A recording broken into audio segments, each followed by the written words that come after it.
What's going on, YouTube? Please like this video and subscribe to the channel if you haven't already. We're going to recap all of Monday's action up next. Welcome into Fantasy Baseball today on Tuesday, April 12th. Frank Stampfl joined by Scott White here to recap all of Monday's action. We had some exciting pitcher performances, a reliever who averaged over 100 miles per hour. No big deal. Hunter Green just did that as a starter over the weekend, but I want to talk about this reliever, Team Name Tuesday, and much more. I've got my first, Scott, in the oh my goodness gracious rotation. Many listeners sent this one in. Our player of the night will be brought to you by none other than the great Hawk Harrelson. You gotta be raping me. Multiple people sent in that exact soundbite of Hawk Harrelson. So I'm a big fan. I kind of grew up hearing him in the background. I'm like, who is this guy? He's awesome. Mercy. And anytime that we can work Hawk Harrelson into the podcast, I am about it, Scott. So why don't you kick us off here? Your oh my goodness gracious, or I guess you've got to be bleeping me, player of the night. Yeah. I am going to go with Joe Adell, who finally did something when he, in an alternate universe, he wouldn't have done something because he wasn't originally in the Angels lineup again, left out against a righty. But then Mike Trout came down with a tummy ache. He had a stomach bug and it was scratched from the lineup. So Adell was inserted and he hit his first home run. He hit his first home run and it was off that righty, Eliezer Hernandez of the Marlins. That game is not over yet. So potentially Adell could do more, but he's 1 for 3 with that home run and a strikeout. And it's something, it's something. Every time he does something when he's in the lineup, it's going to make it harder for Joe Maddon to sit him the next time. And I think it's important because, in some of the deeper leagues we play in, 5 outfielder leagues, leagues where 300 plus players are rostered, let's say.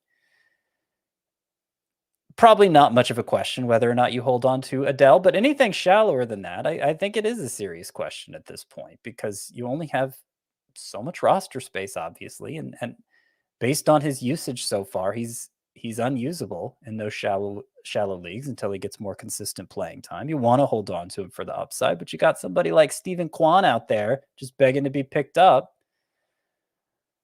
I'd like to preach patience on Adell. I realize that in some circumstances it may not be possible. You got to understand how your league works. You got to understand how plausible the idea of stashing anybody is in a league like yours. But if it's possible, I think you need to hold on to Adell. Scott, I had people on Monday asking me what to do with Joe Adell in 15-team 5 outfielder leagues. So to me, that's probably an overreaction. Obviously, Definitely.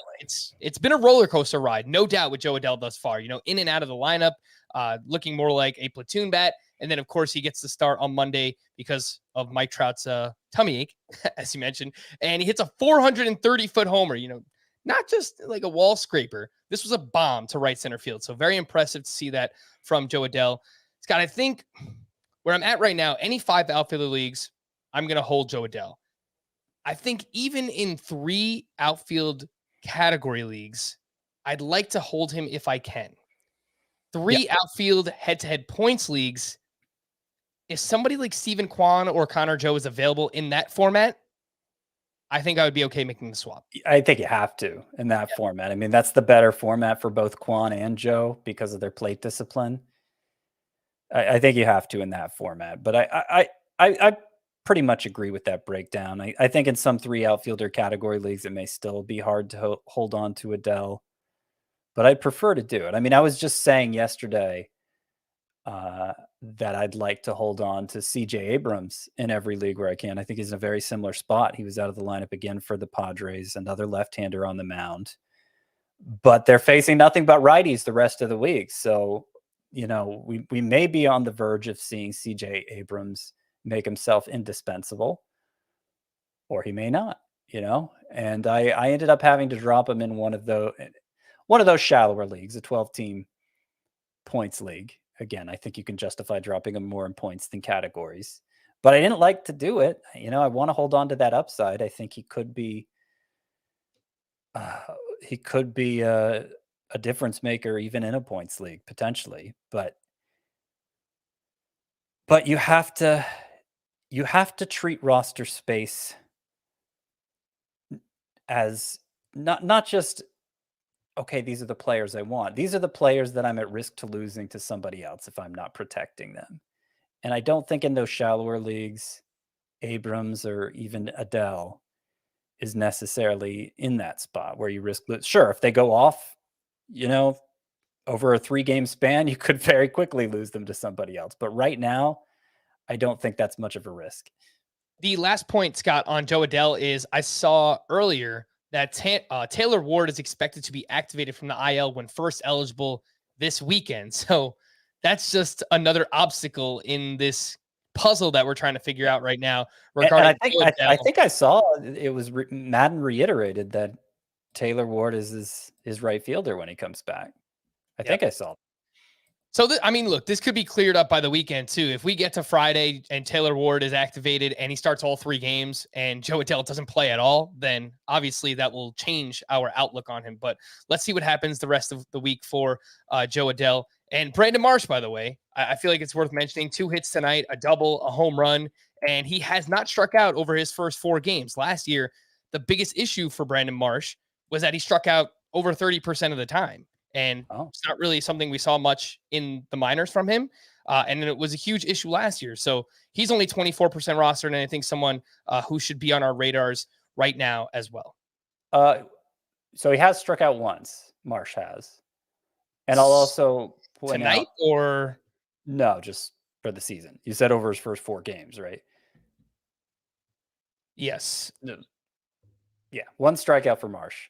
But he also struck out 18 times in 43 plate appearances this spring. So it's not, I'm not sure I make anything of that yet. It's not like Stephen Kwan, who didn't strike out at all this spring and also hasn't struck out during the regular season.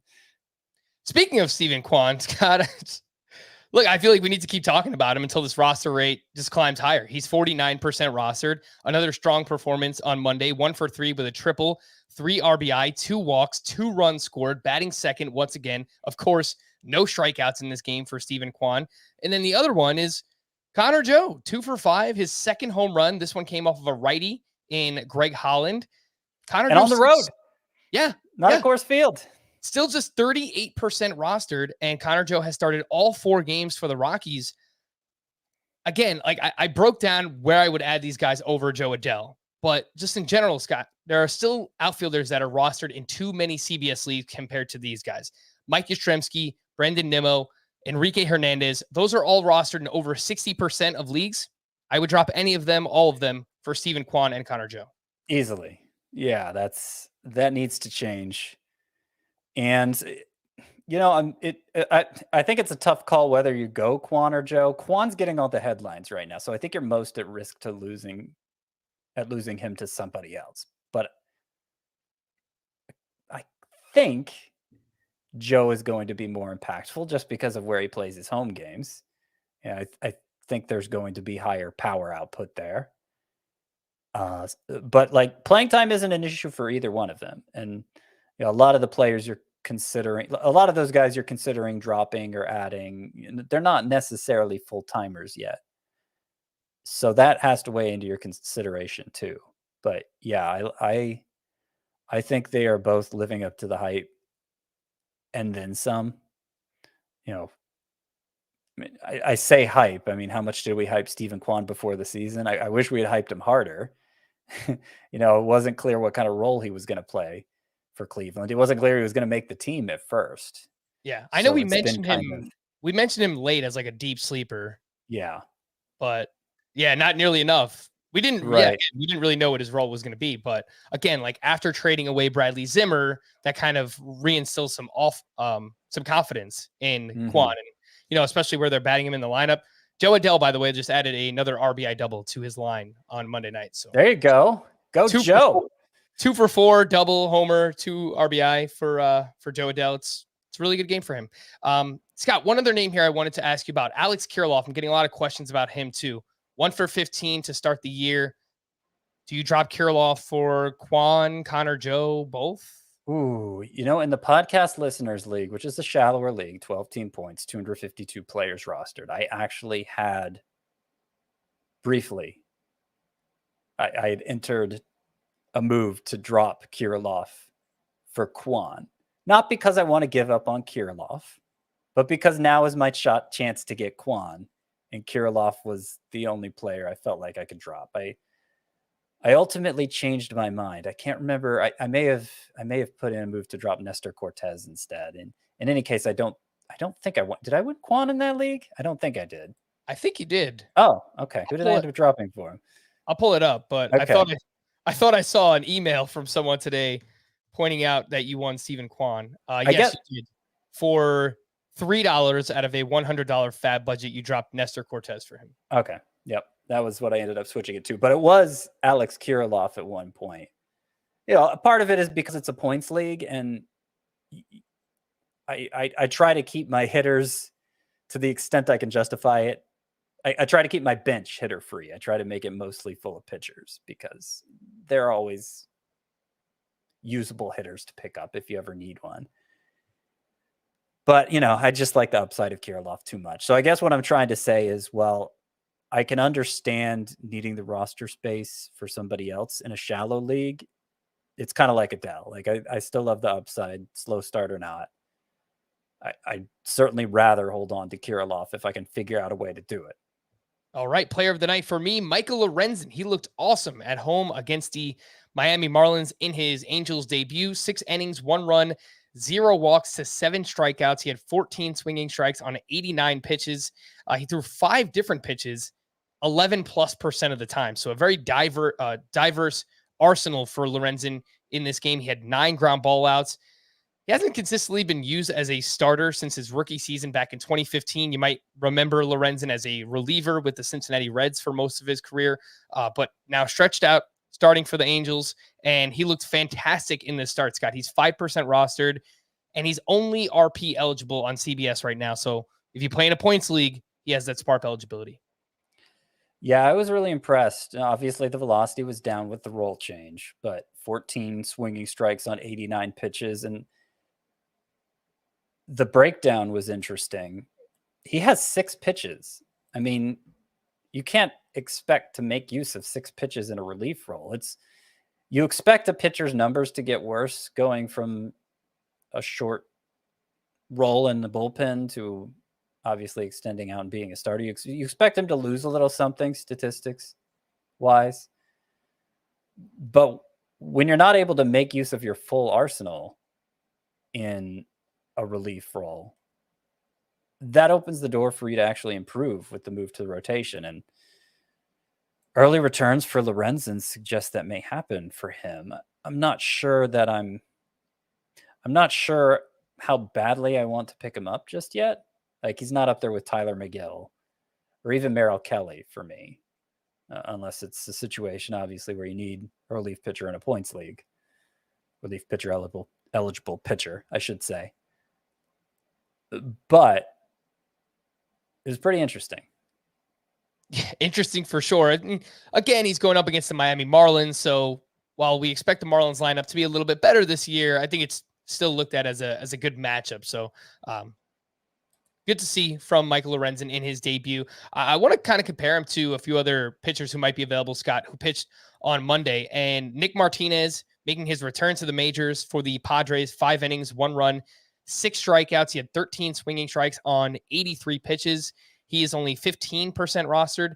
And then the other one is Jameson Taillon, who had a strong start at home against a really tough Toronto Blue Jays lineup. His one mistake, a 2-run homer that he allowed to George Springer, but 5 innings, 2 runs, 6 strikeouts to 0 walks for Taillon. He had 17 swinging strikes on 72 pitches. 9 of those came on his 4-seam fastball. He is much more rostered on CBS, 59% compared to those other 2. What do you think about just these 3 in general, Scott? Maybe rank them: Jameson Taillon, Nick Martinez, Michael Lorenzen. So I'm bringing some bias into this. Because all 3 were good, I'm still inclined to rank them as I originally would have, which is Nick Martinez 1, You know what? I am going to move Lorenzen up to 2. Nick Martinez 1, Michael Lorenzen 2, and Jameson Taillon 3. I mean, 17 whiffs on 72 pitches, especially against the Blue Jays. That's amazing for Taillon. But beyond that, I don't really I'm not seeing anything else that suggests he's different from a year ago. You know, it's not like the velocity is up. It's not like the spin is up. The pitch selection, it's not that different. Maybe we're just a year early and he wasn't totally comfortable with his new delivery yet, and him becoming comfortable with it isn't really showing up in the metrics, but it is in the results. That's possible. I'm not ready to say that after only one start though for Taillon. But Nick Martinez is a pitcher I was warming up to already, and I flirted with picking him up in a few leagues. He was in the hierarchy of waiver pickups for me, and it just didn't make it far enough down the list for me to add Nick Martinez. But I was impressed with what he did this spring. Obviously impressed with what he did in Japan. The Padres were too, clearly giving him a 4-year deal. And of those 13 whiffs on 83 pitches, I like the breakdown of that too. 3 on the fastball, 4 on the cutter, 5 on the changeup. You have 3 pitches that are capable of getting swings and misses. You can be pretty successful. So he would be my preference of those 3 to pick up. And he's also relief pitcher eligible if that matters to you in a points league. But all of these names, Scott, are behind Tyler McGill, Merrill Kelly, and what about Kyle Wright? Would you put Kyle Wright ahead of these as well? No, he's similar. I think I would take Nick Martinez over Wright. Not sure about the others. Obviously, if you need the relief pitcher eligibility from Lorenzen, maybe you do him over Wright as well. But yeah, it's part of a group of pitchers that I like what we've seen from them in the one start, but I based on their histories, I need to see a little more. Yeah, especially for Nick Martinez too. Like his next 2 starts, even if you add him, I don't know that you want to start him because he's going up against the Braves this weekend, and then looks like as of now, it's very early to project this, but the Dodgers next week for Nick Martinez. So 2 tougher matchups coming up for him.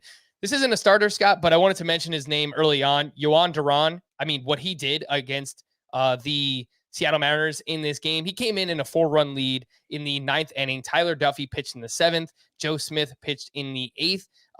Duran averaged 100.8 miles per hour on his fastball. He's 19% rostered, and he's the opposite right now. He's actually only starting pitcher eligible. He was a starter as a prospect coming up. So he'll need, I guess, 8 more relief appearances to gain that relief pitcher eligibility. But the fact that he pitched the 9th inning in a 4-run game gives me a little bit of confidence. I still don't know for sure with Rocco Baldelli, but I kind of feel like maybe Duran's going to be the guy here for the Minnesota Twins. Yeah, I don't know. It's possible. But it actually wasn't a safe situation, and he may have just been one of the more rested relievers, True.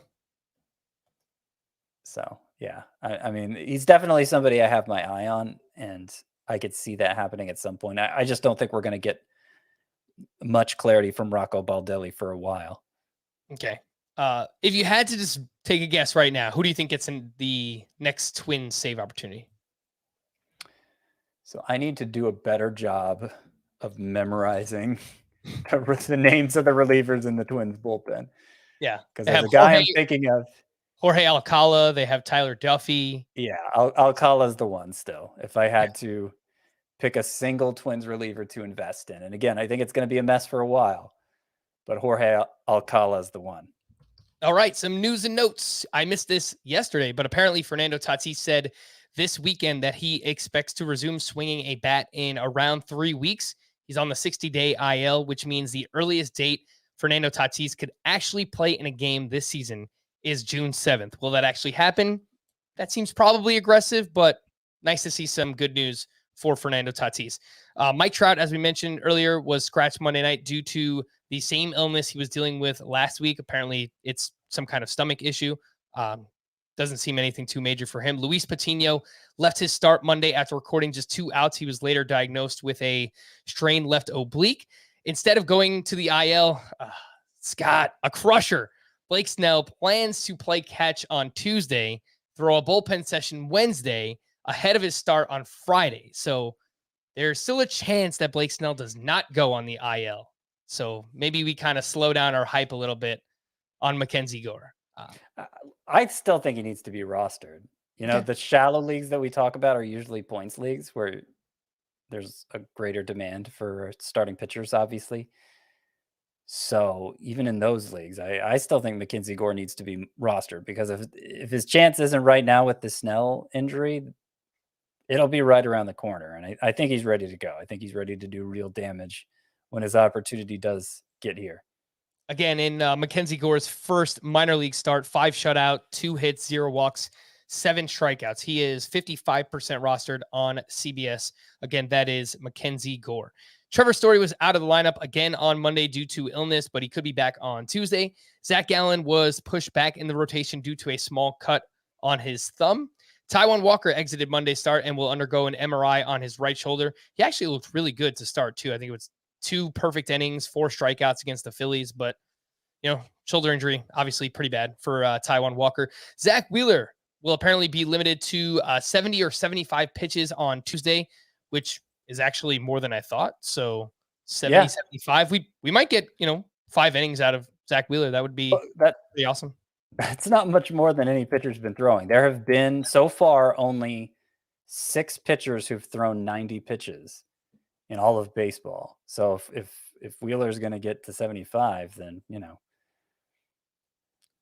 I mean, I'm not saying he's going to get enough to get a win, but that's been the norm the first time through, is these pitchers are still building up. I wanted to pull up how many quality starts there have been so far. Actually, more than I thought. Decent number.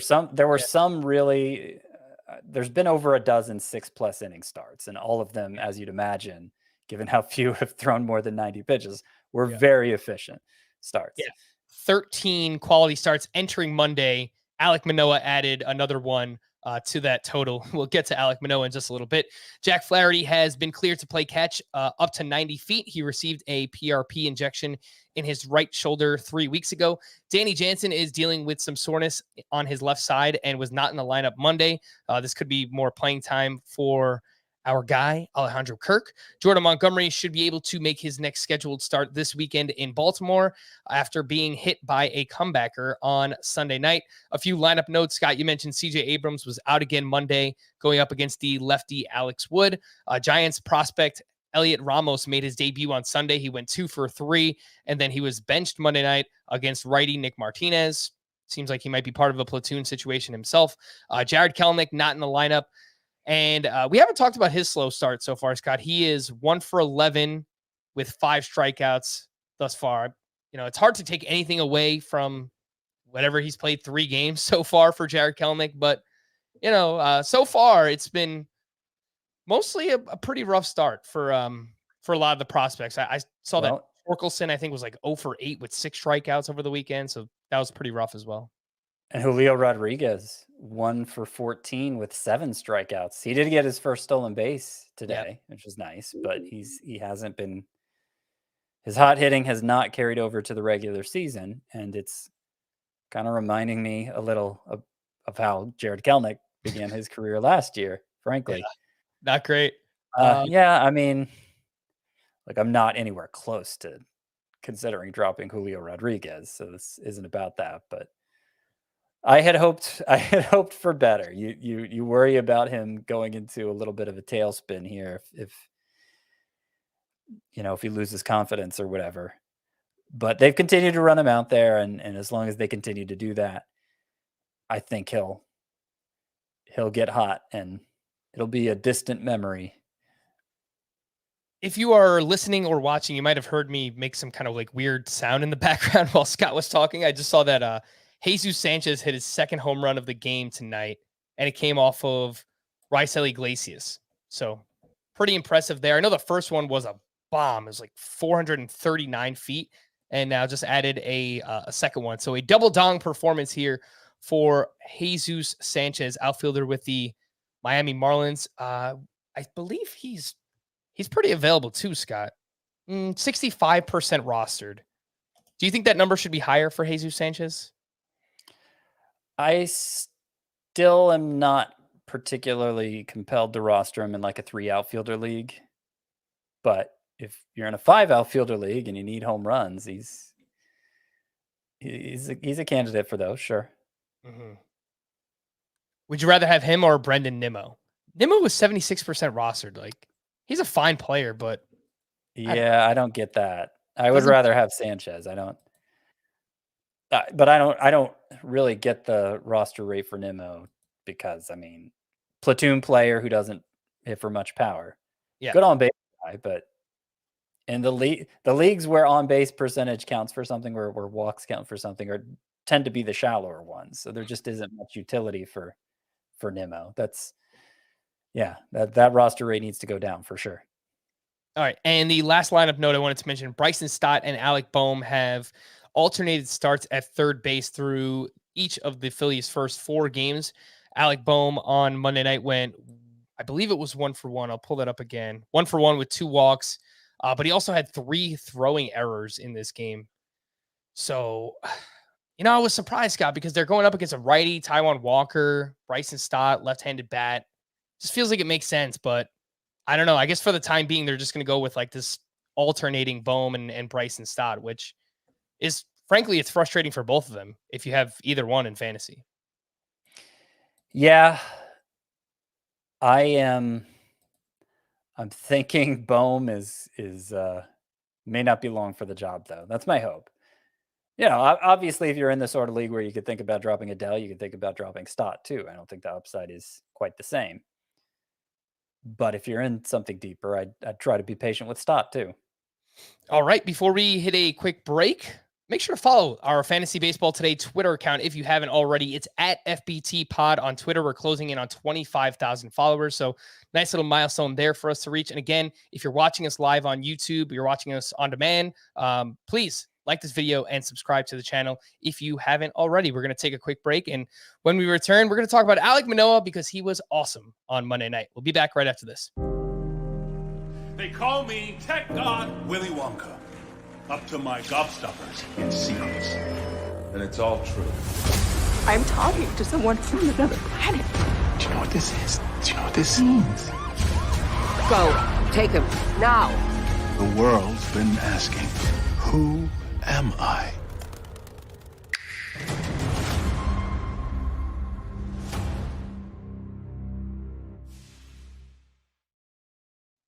All right, so I've got some pitching notes from Monday. Let's talk about Alek Manoah. Awesome in his first start at the Yankees. 6 shutout, 1 hit, 4 walks, 7 strikeouts. He had 16 swinging strikes on 89 pitches.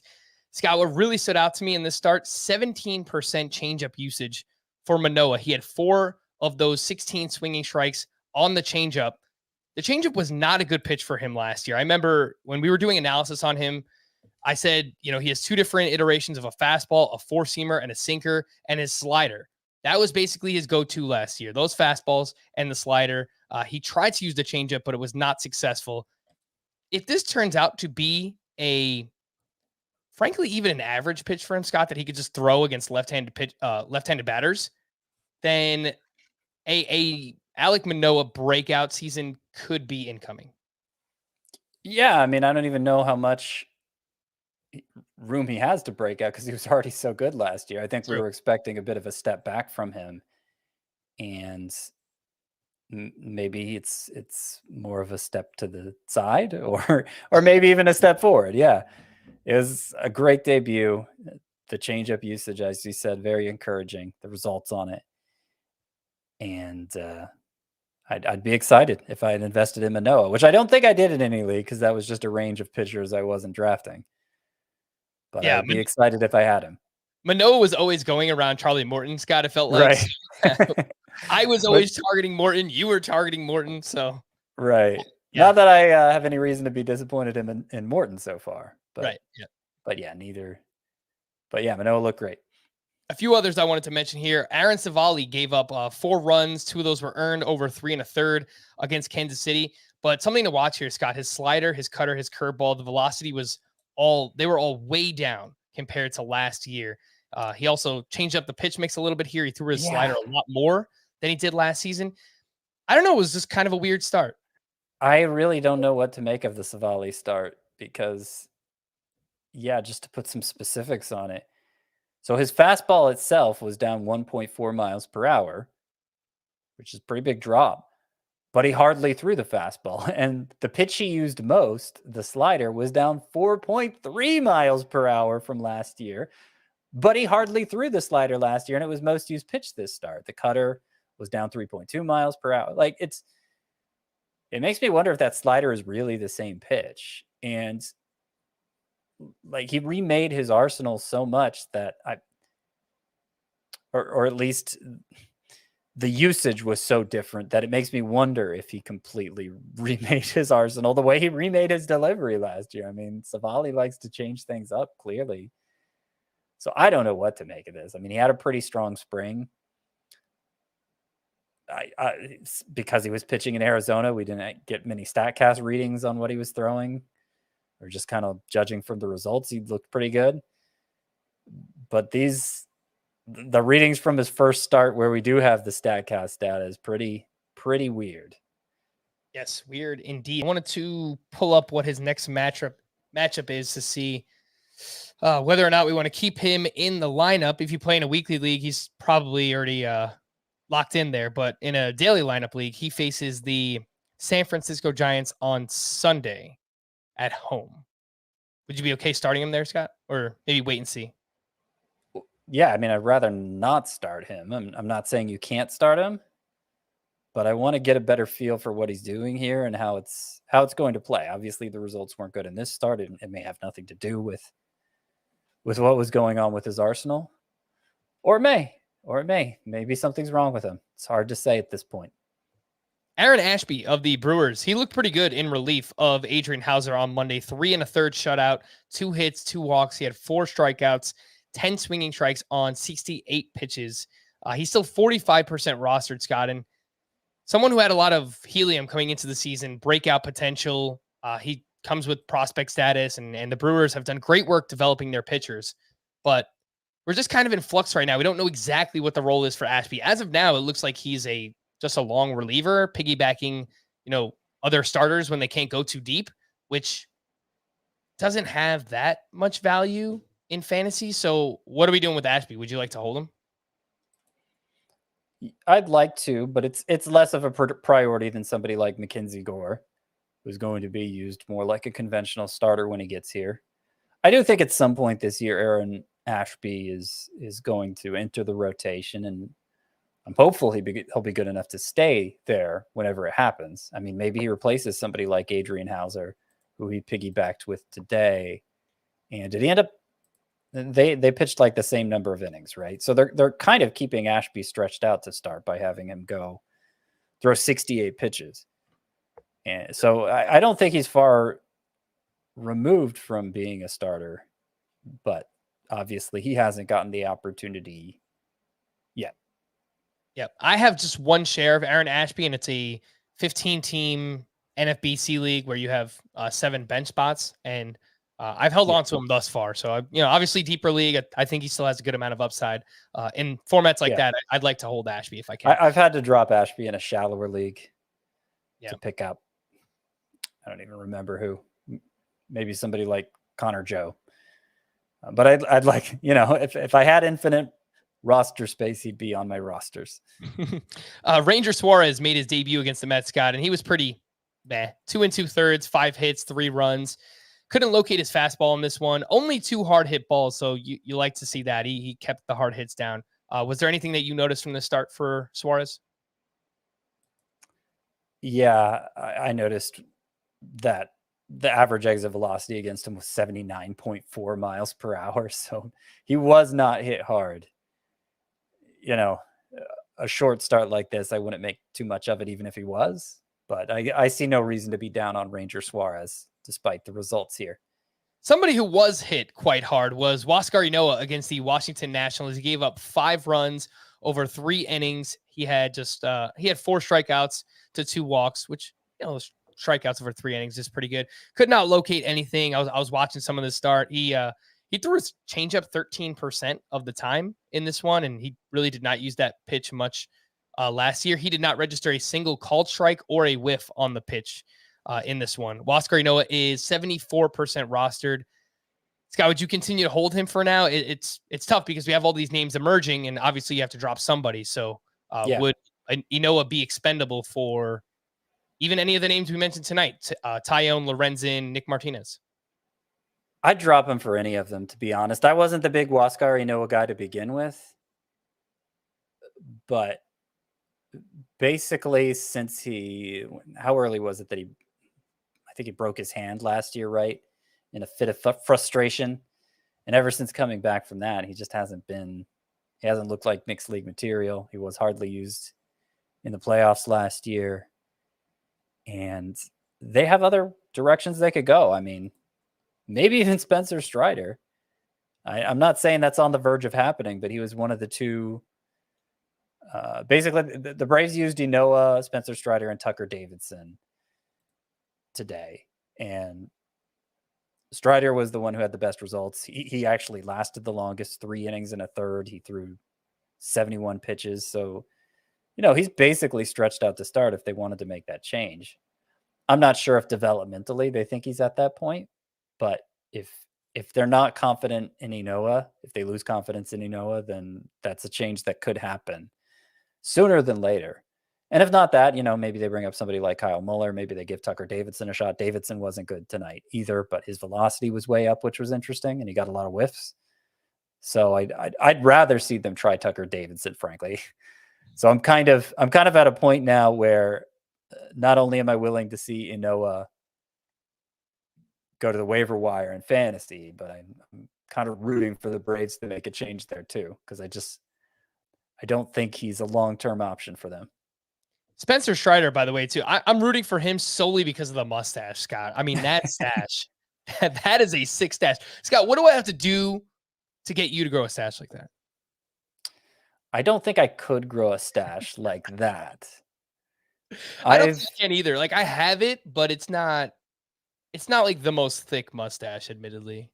Yeah, I haven't really experimented with it in a long time, years and years. Not really my wife's thing, any kind of facial hair, and I was never good at growing it when I did experiment with it. So, I think this is the face. This is going to remain my face for the rest of my life. Babyface Scott White. But you're saying that are there pictures somewhere of you with facial hair? The experiment, you call it? No, I don't think it was ever documented in photographs. Just like I'd go a week without shaving or something. Yeah. And then shave the sides of my face and, kind of have like a scraggly goatee, I may or may not have offered you money for these pictures, Scott. Just I don't think they exist. I'd share them with you if they did. I got nothing to hide, but no, I don't think they exist. All right, well, I'm rooting for it to come back one day. We'll see what we can do. Alex Wood was just okay against the Padres. He gave up 2 runs with 6 strikeouts over 4 1/3, but his sinker, his slider, his changeup, they were all up over 1 miles per hour. So I was encouraged to see that for Alex Wood. Wrap up the pitching side here, Scott. Some names in deeper leagues that could be available. Dylan Bundy, 5 shutout. He gave up 1 hit, 1 walk, 2 strikeouts against the Seattle Mariners. Matt Manning with a strong start against the Red Sox, 6 innings, 1 hit, 1 run, only 2 strikeouts. Paul Blackburn, a great start against the Tampa Bay Rays. Really came out of nowhere. 5 shutout with 7 strikeouts in this one. Changed up his pitch mix a little bit too. He's only 1% rostered. The last name on this list is Josh Rogers. He was filling in for Anibal Sanchez. 5 1/3, 1 run, 3 strikeouts. Any interest, Scott, in deeper leagues? Bundy, Manning, Blackburn, Rogers. The one that's kind of interesting to me is probably is one of the least heralded of them, and it's Blackburn, actually. Bundy, forget about him. His velocity was down even more. He's averaging 89.9 on the fastball now. And Manning still isn't showing much swing and miss potential, so I don't have much hope for him. Blackburn the minor league track record isn't good, but this was a really interesting start from him. 12 swinging strikes on 71 pitches. That's a great rate, obviously. The velocity was up across the board, a mile per hour on the fastball, even more on some of the secondaries. And you mentioned he changed his pitch mix. He did the simple thing that all pitchers should do, certainly ones that haven't found success yet in the majors. He started throwing his better pitches more. Curveball was the pitch he threw the most, and I think his changeup too. There was 2 best swing and miss pitches last year, and he threw them a lot more in this start and got a lot more swings and misses. What do you know? So I mean, because there's really nothing in the track record to suggest Paul Blackburn's going to be a success. I'm not really telling anybody to pick him up except in those very, very deep leagues. But it's something to keep an eye on. He may enter that discussion at some point if he can keep this going.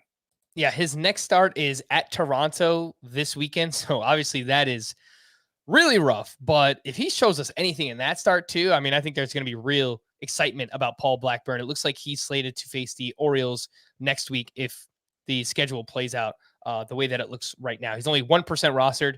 Just a name to watch, Paul Blackburn. Some hitting standouts from Monday. Each of Whit Merrifield, Bobby Witt, and Adalberto Mondesi picked up their first steals of the season.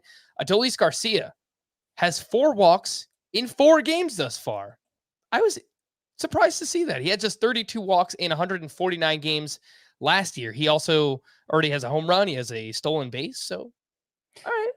I remember him saying in spring training, I read all these articles from each of the team's official sites, and most of the information is not worth sharing. And I considered this part of that because, it just seemed like talk, but he did say he wanted to be more patient this year. He thought he was too aggressive last year. And so far, very early on, he is practicing what he was preaching, Adolis Garcia, and that could only help his outlook, I think. I know that the Rangers brought in either hitting coach or hitting instructor that came over from San Francisco. Obviously, the Giants the past couple of years have done great work with Brandon Belt and Brandon Crawford and really getting the best out of their players. So perhaps we can see some of that translate to Adolis Garcia. And I wanted to point out my guy, Nathaniel Lowe, is off to a pretty good start too. 6 for 15. No homers yet, but he has 5 RBI. He's hitting right in the middle of that lineup, right after Seager and Semien and Adolis Garcia. So there could be a decent amount of RBI opportunities for Nathaniel Lowe. Wander Franco went 3 for 4 with a double. He already has 3 hit games. George Springer went 3 for 4 with a double and his second home run. Austin Nola, this was interesting, Scott. He hit his first home run Monday night, and he has started 4 of the Padres' first 5 games. He was their DH on Sunday. There was another game where he led off against a left-handed pitcher, and Austin Nola is just 30% rostered. And we've seen in the past, I believe it was either the shortened 2020 or the year before that, 2019. We've seen some pretty decent upside from Austin Nola as a offensive catcher. So I think if you waited on catcher in a 1-catcher league and you wound up with like Omar Narvaez or Carson Kelly, Mike Zunino even, I think I would be all right dropping those guys for Austin Nola. Yeah, I mean, in a 1-catcher league, there isn't much downside to dropping any catcher who isn't one of the top 7, let's say. Let's include Garver in there.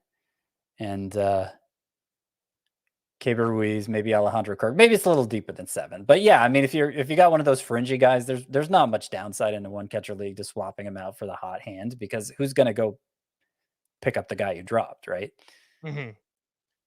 Yeah, so I think what you're saying makes sense. Like the top 10 or 12, like Tyler Stevenson, I would still take. Elias Diaz is off to a good start.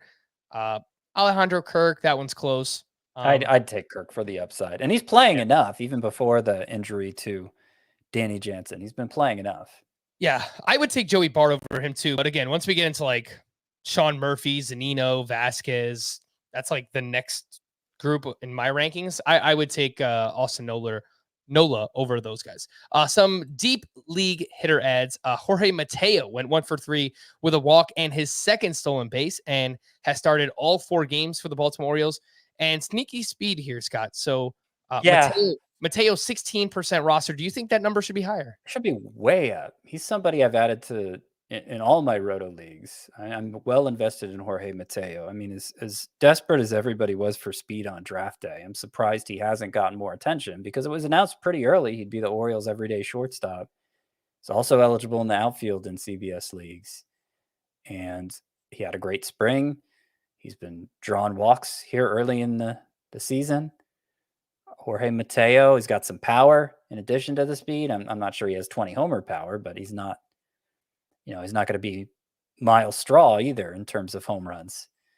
So I would say Jorge Mateo, all roto leagues, he should be rostered and maybe some deeper head-to-head categories leagues. Yeah, maybe he can get to, 10 to 15 homers, excuse me, like 20 plus steals. Like if everything works out, the upside outcome for Jorge Mateo, I think a line like that is possible for him. The Nationals put up 11 runs on 15 hits on Monday, backed by a monster game from Maikel Franco, 4 for 5 with his first home run, 5 RBI. What's dead may never die, Scott. Maikel Franco, NL only, but probably nothing more than that, right? Yeah, I've been out on Maikel Franco for like a decade. Not even sure he's been in the league for a decade, but it feels like that long. So you were out on him, when he was still in the minor leagues, basically. When his career first started, I was a big Maikel Franco guy, but that ended. I was also a big Michael Wacha guy. Man, how quickly they fell. Poor guys. The Oakland A's, they also had a monster night on Monday against the Tampa Bay Rays. Seth Brown and Chad Pinder, they each hit their second home runs of the season, and each one is 6% rostered. Chad Pinder has started 3 of 4 games for Oakland. Seth Brown has started all 4 games for Oakland. Got anything to see here with Brown or Chad Pinder? No, but I did want to draw attention to another player in Oakland's lineup, and that is, oh man, I'm glad I looked up the pronunciation before I said it. Sheldon Neuse. Yep, that is how you say his name. I remember hearing it, and I was like, what? Neuse, Noisy. Yeah, he got a start for I don't know that it was his first start, but it was the first time Kevin Smith was out of the lineup, and they're both kind of jockeying for playing time at third base. They both were big this spring, but Kevin Smith's been terrible since the season started. I actually dropped him in one of the leagues where I picked him up.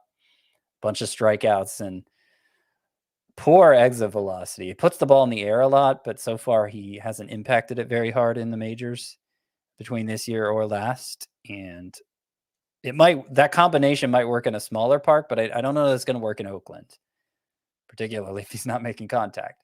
Sheldon Neuse, though, got a start, and he continued to produce like he did this spring, 3 for 4 with a home run. And has a pretty interesting league track record, just like Kevin Smith does. So, yeah, we're still talking deep leagues, especially while his playing time appears sporadic. But Sheldon Neuse, and another player to keep an eye on. All right, yeah, especially in AL-only leagues. This was his first start of the season. He had another pinch hit appearance on Saturday.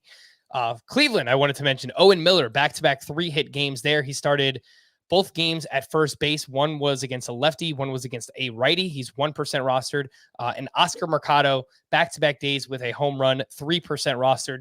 Those are a few names you could look at again. In AL only, I think if they continue to get consistent playing time, we can maybe talk about them in deeper mixed leagues. Again, the names Owen Miller and Oscar Mercado. The call to the bullpen, Scott. Let's take a look at some bullpens here. Emmanuel Clase gave up a 2-run homer with a 5-run lead on Monday. He's been not so great his first 2 outings, so we'll monitor that for him. Baltimore Orioles, Dylan Tate was used in the 7th. Cionel Perez was used in the 8th. And then Jorge Lopez was used in the 9th. He allowed 1 walk with a strikeout, converted the save. Lopez is 4% rostered. Are you looking to add him anywhere? If I'm desperate for saves, he was the guy Brandon Hyde identified as being the first choice for saves going into the season, was Jorge Lopez. And we didn't know how seriously to take it. Obviously, it's the Orioles. How many save chances are they going to get? Lopez has not been a good pitcher to this point in the majors in any role that he's filled. but he got the first save. It was their first save, right? They didn't get. He was used like a conventional closer in this one, just like Brandon Hyde intimated he would be. So I would rank him behind every other prospective closer, behind Daniel Bard. I know Daniel Bard blew a save here on Monday. It was a solo home run. It happens. I still think I'd rather have Bard. I have a lot more confidence in Bard than I do in Jorge Lopez. Yeah, this was the first save of the season for the Orioles. How about the Brewers, by the way? They are 1-3 with their first 4 games coming against the Cubs and the Orioles. So my World Series pick looks great through 4 games. For the Texas Rangers, Joe Barlow pitched in the 9th inning in a tie game. He gave up a solo home run to CJ Cron, and then Greg Holland pitched in the 10th. He gave up 2 runs, and he took the loss. Scott, do you think that Joe Barlow pitching in the 9th inning of a tie game gives you confidence he'll get their next save opportunity? I don't know that I'd say I'm confident, but that's my read on it. I wish he was better in that 1 inning. It was a solo home run he gave up, like I said, for Bard, and he struck out 3. And Greg Holland was worse, and Greg Holland probably would be the biggest threat to Joe Barlow getting a save, I would guess, but we'll see. You mentioned Daniel Bard gave up a game-tying home run to Willie Calhoun in the 9th inning. Willie Calhoun, Scott, that was my guy. Like when I first got into this, like I was enamored with Willie Calhoun. I thought he was going to be awesome. Has had some really, really tough breaks. No pun intended, but yeah, it was nice to see him hit a home run in this spot. Not if you have Daniel Bard on your team, of course. For the Red Sox, Matt Barnes pitched in the 6th inning of a tie game. His fastball averaged 94 miles per hour, which is down 1.8 miles per hour compared to last season. And that's what we kept hearing about in the spring, Scott, is the velo is down for Matt Barnes. I don't know if this really matters because it was like his first game of the season, but maybe they use him in lower leverage and build up his confidence, and then he kind of works back in. But Jake Diekman looked really good in his first save opportunity Sunday night. So I would say that the next save chance goes to Jake Diekman again. What do you think? Yeah, that's my guess, but it's not with a lot of conviction. Barnes' velocity was down from last year, but according to the player update on our site, it was up from the spring. It was even worse in the spring. So is there enough for them to trust in him as their closer? I mean, with Diekman, you got the whole lefty thing, and they don't have a lot of other lefties in that bullpen. It's hard to confine when you have so few lefties. It's hard to confine that one to the closer role. So I imagine they'd rather not put Diekman there, but it's hard to say how much confidence they have in Barnes at this point. For the Tigers, Gregory Soto gave up a hit, but picked up his first save of the season. Michael Fulmer pitched in the 8th inning. I feel relatively confident Gregory Soto is the guy for the Tigers. For the Phillies, Brad Hand converted a 1-run save. Corey Knebel pitched both Friday and Saturday, so probably didn't want to use him third time. Plus, it was a 5-run rally for the Phillies to get in that safe situation. So I wasn't watching the game. I don't know if Hand was already warming up, but like Tony Santian in opening day, I remember that's how it played out for him, getting that first save for the Reds. And maybe that's partly what happened here too. Just a classic New York Mets meltdown, by the way. I'm sure I'm going to get some hate for that on Twitter. For the Toronto Blue Jays, Jordan Romano picked up his 3rd. He already has 3 saves. Awesome to see for Jordan Romano. His velocity's down too, like 1 mile per hour and a half. A lot of pitchers. I was writing, it'll be up tomorrow, but I'm writing about the starting pitchers whose velocity's down at least 1 mile per hour. And so I'm focused on the starters, but there are a lot of relievers that's true for too. And, I assume a lot of it has to do with the hurried build up to the season after, just a 3-week spring training. But surely there are some examples out there yet to be identified within this group that there are other reasons why the velocity's down. And so it's going to be something to keep an eye on for all of them moving forward. To stream or not to stream? Which of these pitchers are we looking to use in daily lineup leagues? Let's start with Tuesday. Yusei Kikuchi at the Yankees, Nestor Cortez versus the Blue Jays, Drew Smyly at the Pirates, Jose Quintana versus the Cubs, Tyler McGill at the Phillies, Eric Lauer at the Orioles, Rich Hill at the Tigers, and Dakota Hudson is going up against the Royals.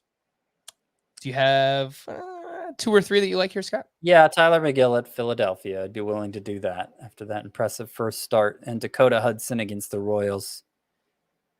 Ground ball guy, generally keeps runs off the board. Hopefully he'll go the 5 innings needed to get a win, but that's been, it's been hard to find anybody who does that in his first turn. Wednesday is tough because a lot of the aces in respective rotations are pitching that day. But the ones that I saw that are available, Zach Thompson going up against the Cubs, Chris Paddock going up against the Dodgers. Merrill Kelly was pushed up in the rotation, so now going up against the Astros this week, not the New York Mets. I am okay passing on all 3, Scott. Yeah, me too. If I was forced to start one, I think it would still be Kelly, even with that tough matchup. But I'd rather not.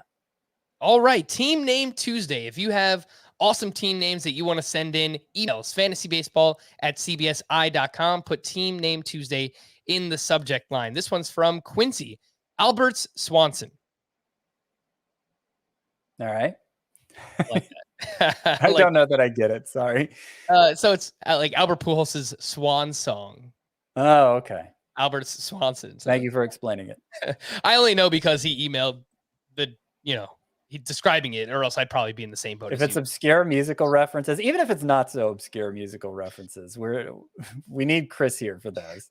We were talking beforehand, and I said exactly that. I was like, when we do Team Name Tuesday without Chris here, Scott and I are just left like staring at each other like, what's going on? I don't what does this stuff mean?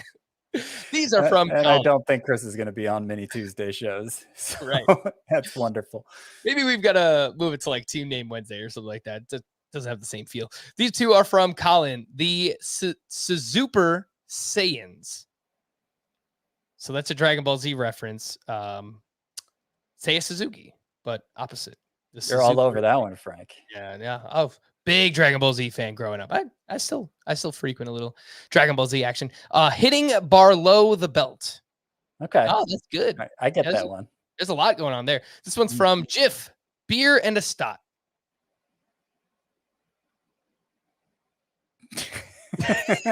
Nothing, Scott. Is it good? You tell me. It's like, beer and a shot, but, Seth Beer and Bryson Stott. I like it. These are from Greg. I don't think we're going to get these. The mayor of the barrio. The mayor of the barrio. I think that was some kind of musical reference for Chris. But it's on teams where he has Vlad. Yes, on teams where he has Vlad. The mayor of the barrio. Okay. I don't see anything on Google. Send us in, email us, and let us know what it means. On teams where I don't have Vlad, hey, it's Enrico Palazzo. Cool. I'm sorry. I think this is from Naked Gun. No surprising. I've never seen it. I know it's no, I haven't either. I've seen clips from it, but I've never watched the whole thing. Gotta say. From our buddy Jack, who he crushed last year with the Team Name Tuesdays. Dave Sclafani Valentine. I don't know if there's a reference that I'm supposed to know. Probably. Avengers Savali War. All right. That was pretty good. I at least get what he's referring. I understood that reference. Yeah. There you go. Yeah. We got one. This one's from Mark. Fetch the Whip Runners. Yep. That was the one he said Chris would know. Okay. Don't know. I'm all about that on base. Okay. I know about he writes, in honor of Mark Howard of the great Milpita A's. I don't know anything about that, but I just kind of assumed it was from the song All About the Base. I'm all about the base. Yeah. Something like that. Yeah. I know that one. This one's from Brian, Hats for Bats. Solid. From our buddy Jamie, who is in one of the podcast leagues. These are all of the Adam Sandler reference. Love them. The Wedding Springer. Mm-hmm. Happy McGilmore, Okay. 8 Crazy Wainwrights, Okay. The Longest Hilliard, Yeah, a remake, but yeah.